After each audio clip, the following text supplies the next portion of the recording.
রাধে রাধে বন্ধুরা, এখন বাজে 5:45। এখন আমি যাব রানিংয়ের জন্য। তো প্রথমে আমি ওয়ার্ম আপ করবো, তারপরে আমি রানিং শুরু করব। তো চলো শুরু করা যাক। বেশি সময় নষ্ট করা যাবে না, কারণ আজকে আমার উঠতে একটু দেরি হয়ে গেছে। তো চলো শুরু করা যাক। আমি ওয়ার্ম আপের জন্য টোটাল 3টি এক্সারসাইজ করলাম, 2টি সেট 20টি করে র্যাপস। ওয়ার্কআউটের আগে ওয়ার্ম আপ করাটা খুবই জরুরি। তারপর আমি স্টপ ওয়াশ শুরু করার পর রানিং শুরু করলাম। আর তোমরা তো সবাই জানো, নিজের রানিং করার পর নিজের ভিডিও করা সম্ভব নয়, তাই আমি ভিডিওটা বন্ধ করে দিয়েছিলাম। রানিং কমপ্লিট করে আমি ভিডিওটা কন্টিনিউ করব।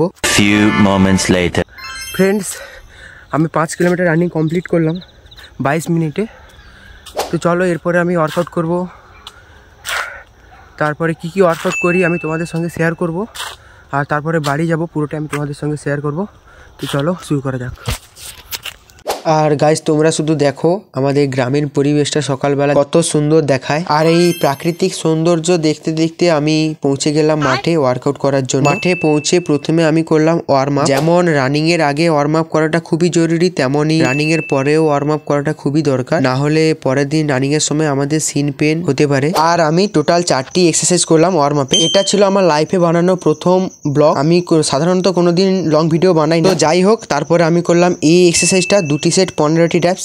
এই এক্সারসাইজটা আমাদের রানিং এ এবং ফুল বডি ওয়ার্কআউটে সাহায্য করে। নেক্সট আমি করলাম লেগের জন্য এই এক্সারসাইজটা 30টি ট্যাপস। তারপর আমি করলাম স্কোয়াট 1টি সেট 50টি ট্যাপস। তারপর আমি করলাম এই এক্সারসাইজটার নাম আমি যদিও জানি না। নেক্সট আমি করলাম নর্মাল পুশ আপ 2টি সেট 15টি ট্যাপস। তারপর আমি প্র্যাকটিস করলাম এই এক্সারসাইজটা। তোমরা অনেকেই ভাবছো হয়তো এই এক্সারসাইজটা একদমই সোজা, কিন্তু সেটা একদমই না। এই এক্সারসাইজটা অনেকটাই কঠিন। তোমরা যারা এই এক্সারসাইজটা শর্ট ভিডিও পেতে চাও কমেন্ট করো। আর তোমরা যাকে দেখছো আমার সঙ্গে, এ হলো আমাদের একটি ফ্রেন্ড। এটা যখন আমরা প্রতিদিন এসে ওয়ার্কআউট করি তখনই আমাদের কাছে চলে আসে এবং শেষ পর্যন্ত থাকে। অনেকে আছে যারা রাস্তায় এদের দেখে লাঠি, ঢিল ইত্যাদি ছোড়ো। তাদের জন্য একটাই কথা বলবো, এটা করো না। এরা খুবই একটি নিরীহ প্রাণী।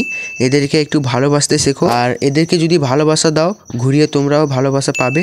আর গাইস দেখো, তোমরা শুধু আমার পিছনেই ছাড়ছিল না, তাই আমি ওর একটু গায়ে হাত বুলিয়ে দিচ্ছিলাম। আমি আমার ফ্রেন্ডসকে বাই বলার পর শর্ট ভিডিও বানানোর জন্য আমার গেঞ্জিটা খুলে ফেললাম। আর গেঞ্জিটা খুলে দেখতে আমি নিজেই অবাক হয়ে গেলাম। সেই রাত থেকে উঠে এত কষ্টের পর এরকম একটি বডি কন্ডিশন দেখার পর আমি তো খুবই খুশি হয়ে গেলাম। আর যারা আমার ভিডিও দেখছো তারা কমেন্ট করে জানাও আমার এই ন্যাচারাল বডি ভালো না খারাপ। আমি কোনো ক্রিয়েটিন বা প্রোটিন শেক কোনো কিছুই খাই না। ভিডিওটি শেষ পর্যন্ত দেখার জন্য অসংখ্য ধন্যবাদ। ভিডিওটি ভালো লাগলে অবশ্যই একটি লাইক করুন। এইরকম আরো ফিটনেসের ভিডিও পেতে চ্যানেলটিকে সাবস্ক্রাইব করে রাখুন। আজ এই পর্যন্ত, দেখা হচ্ছে নেক্সট ভিডিওতে। টাটা।